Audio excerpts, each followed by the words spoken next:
Baştan başlamıştık, bir yorgan bir de yastık, hastalıkta sağlıkta anne. Birlikte olacaktık boy boyda çocuklarımız, ama olmadı anne. Hiç yoktan kavga etti, terk etti, çekti gitti ardından, bakamadım anne. Aylardır bir haber yok, yıllardır hiç gelen yok, beni perişan ettin anne. Aylardır bir haber yok, yıllardır hiç gelen yok, beni perişan ettin anne.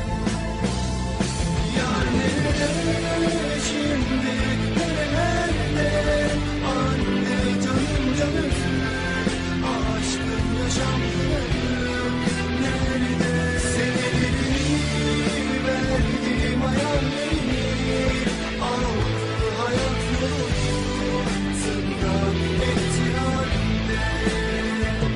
Geri dönemem sanma, ama bu defa başka bu yol canım, alsa dönmem anne.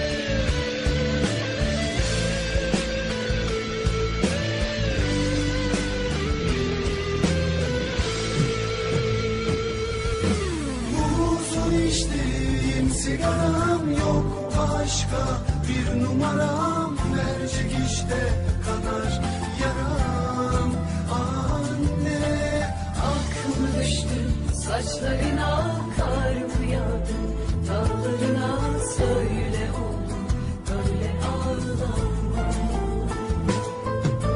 Bu son içtiğim sigaram yok, başka bir numaram, mercek işte kanar yaram anne.